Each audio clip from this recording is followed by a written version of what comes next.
Yo, so welcome back to episode 32 of the Rob Pod. I'm here with, KG, yes sir. and it's KG's first time in the podcast 2026, first time in a minute. So I'm gonna hand the mic over and let him tell him, maybe what's new, a little bit, with an update of his life, I guess, or some things he learned in 2026. Just whatever he wants to say. Start off. Man, oh man, shout out to Rod Pod though for one quick second, man. Shout out to Rod Pod, man. Been going up with this stuff, bro. I've been peeping it, watching my boys grind and stuff, bro. I always support like family to me, so.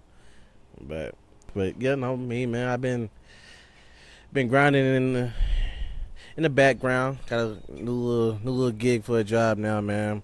I like it. Man, it's cool. I would say, being able to impact a child's life or anyone's life for that matter. Just being able to watch someone continuously grow,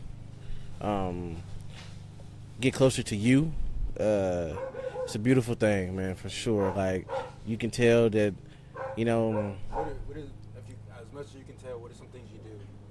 I would say in a nutshell, some of the things that I do is, as a kid growing up, it's a lot of things that we don't really pay attention to. I would say, like, as a kid, you can recognize something being red or green or, things like that. So I would say to what I do is I help kids who are growing up who don't process things the same way as, most people do.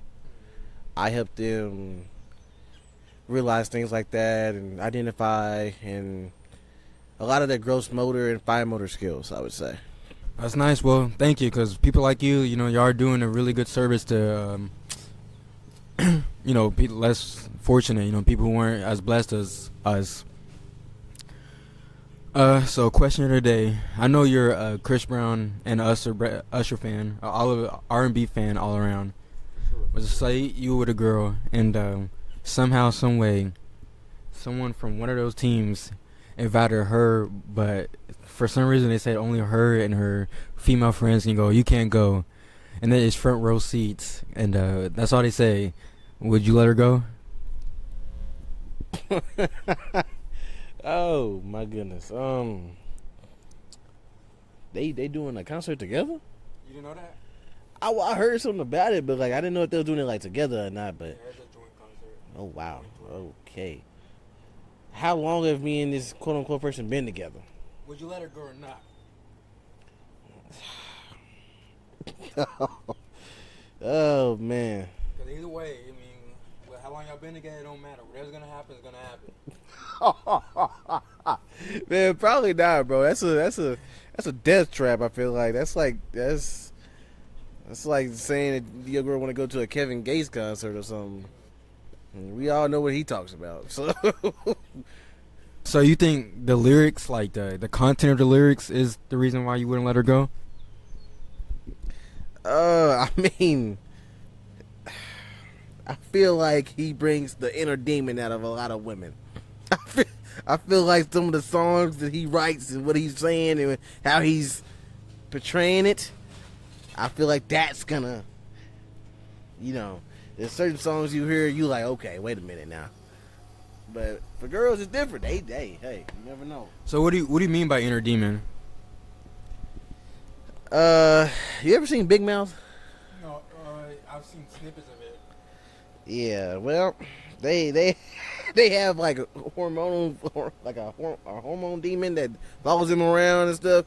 That's what I mean. I mean straight up just on demon time, go mode. Anything that basically happens after 11:30 p.m. One of them type of things. But why does that mean they can't go to the concert though? Like, what makes them not be able to go to the concert? What makes them not be able to go? Well, I feel like if you see a girl going to a concert of that nature and she's only going with a group of friends, I can promise you there's going to be males in that vicinity that are going to be on the prowl. 100%. There's no ifs, ands, or buts about it. They're going to be on the prowl. And once they see that, they're going to try to pounce. 100%. There's no doubt. So do you what if you could go? You think that would make a difference though? If you could go? I mean, shit, it better make a difference. It better fucking make a difference. Yes, absolutely, it should make a difference. Yes, absolutely. There's no way. But I don't know. Me, in my personal opinion, I don't think a man at all should be going to that tour. I don't think a man should be going to a Chris Brown Usher tour. Maybe that's controversial, but because you know what they're going to be doing. They're performing for the women. So I know you like their music. You can listen to their music by yourself. You don't have to be going front row watching them grind and yeah, front row. Yeah, if you're a man and you're going front row to a Usher or Chris Brown tour, You know what you're signing you're fruity. You're a little fruity. You know what you're signing up for. You want the sweat juices on you. Why are you signing up for it? That's the real question. Why are you paying that extra amount of said dollars for you to sit front row and see Chris Brown do all this and do all that? No. Yeah. I agree with that. I do. I should. To a certain extent, you know what I'm saying? I've been fucking with Chris Brown for a long time. You know, Chris Brown make good music. He make good music. He make good music though. He make good music. Even you shouldn't even be in the as a man. You shouldn't be in the nosebleeds for this concert. Let the ladies have it. I'm saying like the music wise, like you liking his music. I'm talking about going to a concert. Oh, yeah. See, well, yeah. What if it's their favorite artist though? You could be your favorite artist in your ear because you just know what you're gonna see. It's not like MJ. You see MJ. He's not doing something sexual. Like, he's performing. Now Chris Brown and Usher, they do that too. But I mean, most, if not all, of what they're doing is going to be sexual in nature, and you just be a man watching that. It's for. Yeah, I get that. 100%. I get that. Yeah. Because we know what they talking about. Chris Brown has got nothing but more sexual as he's going on through his life. So that makes sense, though. They do. It sucks, but it makes sense. Yeah, like let the ladies have this one. Yeah. They got it. It ain't Chris Brown back when he had the little white suit on and stuff, and he was trying to give me that. He wasn't. It ain't that no more. It ain't that. So, speaking of Michael Jackson, we went to see the Michael Jackson MJ movie last night. I thought it was a pretty good. I guess we're gonna do a quick review. I'll let you start. You're the guest. What'd you think? And give a rating. Let's do out of 5 stars. Out of 5 stars. I feel like there's 2 different seats you can watch this from someone who doesn't really know a lot about Michael Jackson, and then there's a seat to where you know a lot about Michael Jackson and you followed him throughout your childhood and you were like an actual fan of him. So I would say if you're in the first seat to where you don't really know about Michael Jackson and all that type of stuff, you'd probably give it an 8 or 9. I ain't gonna lie, because they tell you a lot in the movie, but if you're in the other seats where you actually grew up watching Michael Jackson, you listen to him constantly, you were a big fan of him, copying his dance moves and doing this and doing that, I think you'd give it probably about a 6 or 7. Like I think it's in that range, simply because a lot of it you already knew. You know what I'm saying? Like, it's amazing to see it on the big screen, of course. It's amazing that people are giving him his flowers. I hate that it has to be this late. I feel like it should have been earlier. But I'd probably sit there, I think one thing I would like to point out in the movie that they did really good to me is probably on the actor for his dad. I feel like he did really good. Like I really think he did a phenomenal job at playing the role of Michael's dad, for sure. Sorry, I took a brief moment to look up the actor Coleman Domingo. He needs I had to say his name because he needs his props. And also Jafar Jackson, the nephew of Michael. Dude, to me it was uncanny. Like the way the makeup team also this movie, the makeup and the artist's team, and just like you could tell this was someone who grew up like around Michael Jackson, seeing Michael Jackson. It was almost kind of creepy the way he brought him to life. Like he looked like it, and his voice was just, in a way he. And the thing about Michael Jackson was kind of like an odd person, and so seeing someone portray him like how he really was, like how childlike and how innocent, how the way he spoke, like he calls his mom mother instead of like mom or mama, like he kind of and that makes it perfect. So I gave that a 10 out of 10. Like he played that perfect for that performance. I give that like 5 stars for that performance. Now, in the movie in general, I agree with a lot what Kenny said. and I don't know who at this point doesn't know a lot about Michael Jackson lore, but if you didn't know a lot about Michael Jackson, like he said, it showed all the biggest moments. That's all it kind of was like the movie was for. It was like from like a storytelling standpoint, like about emotions, writing, like it didn't do a good way. It showed like a lot of things. Like it made Michael out to be it showed him why he was like a child stuck in an adult body, but it kind of fleshed out on that. Cause we know it was from like abusive childhood, but kind of showed the abuse and also a lot of the movie was about him, getting away from Joseph. And I understand Joseph was a real life villain, but that was kind of the whole point was, Getting away from yeah, that I shouldn't like no. Could you tell in the movies which brother was which brother? Like, honestly, no. Now that you say that, no, you can't, man. Like, they didn't give a lot of detail on his family, and I'm not gonna lie, like you said, it is really about him getting away from Joseph. But at the same time, what I'm kind of sitting back in my seat, like, this is something that didn't hit me till this morning after we saw it last night. Where the heck was Janet at? and that was a big controversy around this movie. They didn't include Janet for some reason. That is so crazy to me. Like, You can't not include How Janet. can She's you just as big as Michael Jackson. If y'all didn't know, I know a lot of people don't listen to Janet Jackson, but she was actually during like when they were both still alive and in their prime. She was right there with them. Like tit for tat. Though. Tit like for that's how tat. big she was. The talent was there in both of them. The talent was there. I just don't like. Yeah, I just don't understand. Like, of all people, you wouldn't have her in the movie. And especially like when Jermaine, like they were so much around Jermaine too. Like that should have been fleshed out more. Like I was like, they didn't flesh out any of the characters or nothing. They kind of just like showed, what everybody knows. He was abused. Then he made these songs around when he was a kid. He made this song when he was trying to get away off the wall. He made this song. They didn't even show how he was making he all of a sudden, he was making Off the Wall, and all of a sudden he was working on Thriller. Like it didn't show him working on the songs, his relationship with Quincy. It didn't flesh out a lot of. That's what I wanted, was to flesh out more of Michael Jackson and like the process behind it. But I feel like they should have put more detail in some of the song choices. Like, we know Thriller, of course. We know Beat It, of course. We know Bad. You know what I'm saying? Like, we know those songs for sure. But like, I feel like there's songs that there's no way it shouldn't be in a Michael Jackson movie that weren't there. Like, I feel like You Rock My World, Remember the Time, like PYT, like you saw it on the board, in the movie, but like, why are we not getting no story about none of that? We're just seeing him name an album at one point, him drop an album at one point, and then next thing we know he's on tour again with his family, and then next thing you know he goes on a solo tour, and boom, we're done. Like, I feel like if they needed to, they should have took more time.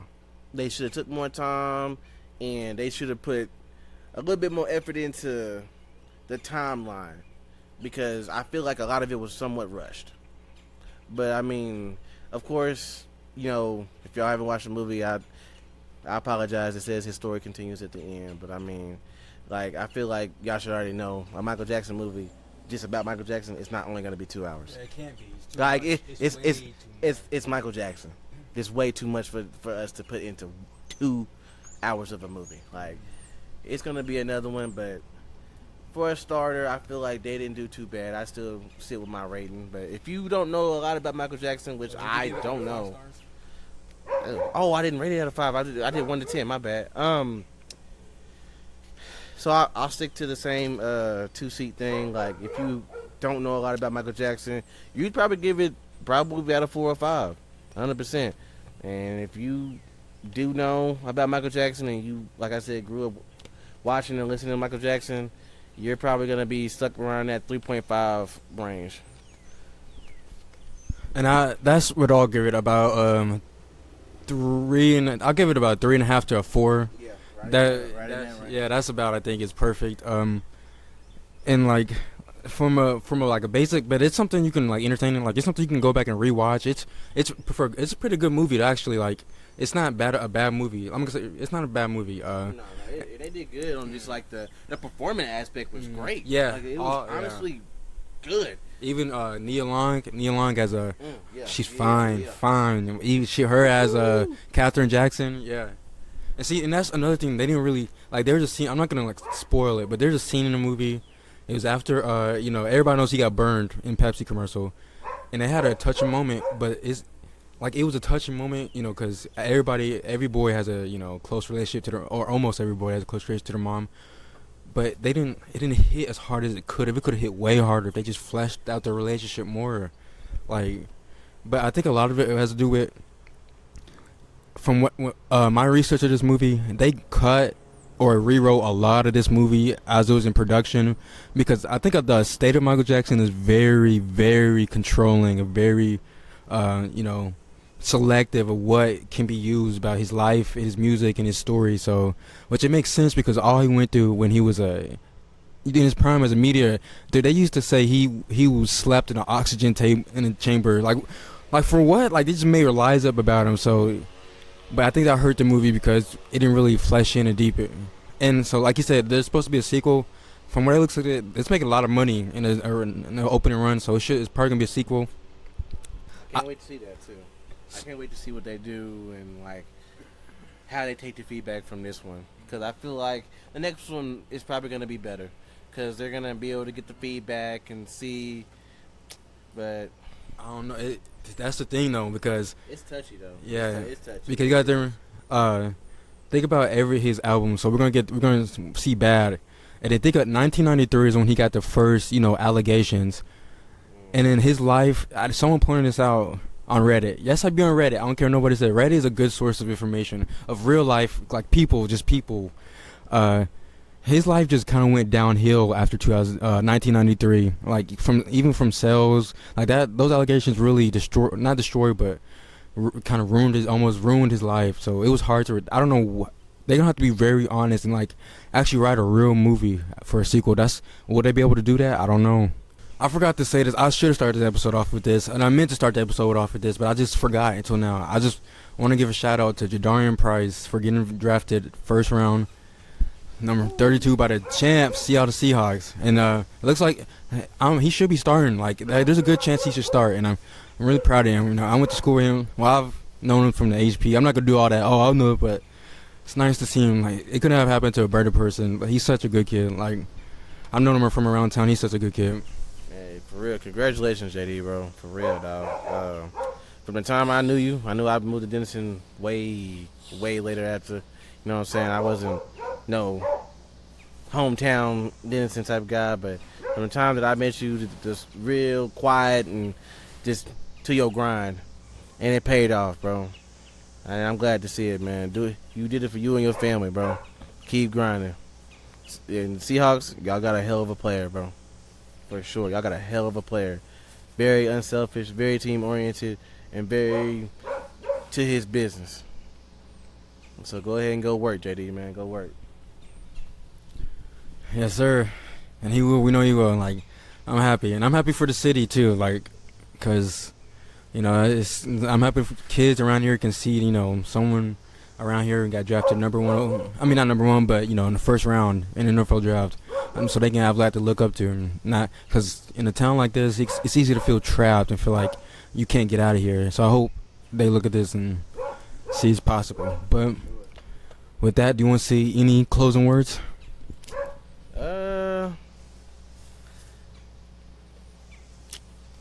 Trying to think, man. You and your cousin, y'all never have no inspiring closing words to say. Y'all don't ever be telling yourselves affirmations or picking yourselves up through the day that y'all can pass on to the people. You know what? Actually, yes, I do have something that y'all can take with y'all if y'all want. If not, hey, at least you heard it somewhere.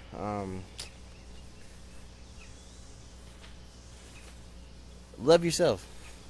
Please love yourself. And I'm going to tell y'all why, man, because there's a lot of times that you'll get to a point in life to where you question your worth, or even if someone makes you question your worth. You know what I'm saying? There's situations you get put in and you wonder, why aren't you getting picked, or why does it have to be you instead of somebody else? You know what I'm saying? With hardships, but know yourself and know your worth, man. And always stay true to yourself and trust in the Lord, man. Get close with God. Get close with God, man. That is something that I let myself kind of get away from the past few years, but I've definitely been fixing. I still listen to my Bible. I have a Bible verse on my phone every single day. You know what I'm saying? Like, it's something that you can believe in because God will, and He does every single day. He'll put you through something, but He will definitely get you out of it. He gives His toughest battles to His toughest soldiers. Remember that. And He is one that's going to teach you to love yourself as well. So, put your trust in Him. Follow the path that He's giving you, and trust Him. And trust yourself too. Don't give up on yourself. That's something that I actually have a hard time doing because I think that I'm not enough, or I think that I'm not worth it sometimes because of situations I've been through. But believe in the little signs that God puts in front of you as well. Like, a lot of the times we try to say, oh, it's just a coincidence, it just happened. Half the time it's probably really not. God is showing you them little signs that you are asking for. Just don't be blind to them. Believe in them. And he'll put you on that right path. Man, that was so good. I don't know if I can even follow that up with that testimony, with that sermon. But yeah, guys, don't give up on yourself. Love yourself. Like I said, follow your dreams. Hit me up if you want the merch. Like, the list is growing. And first batch is about to go out. The shirts are made. And yeah, that's about it. Like I said, D Frank. That's how you close off right there. That's what I'm talking about. That's to close a message. But until next time.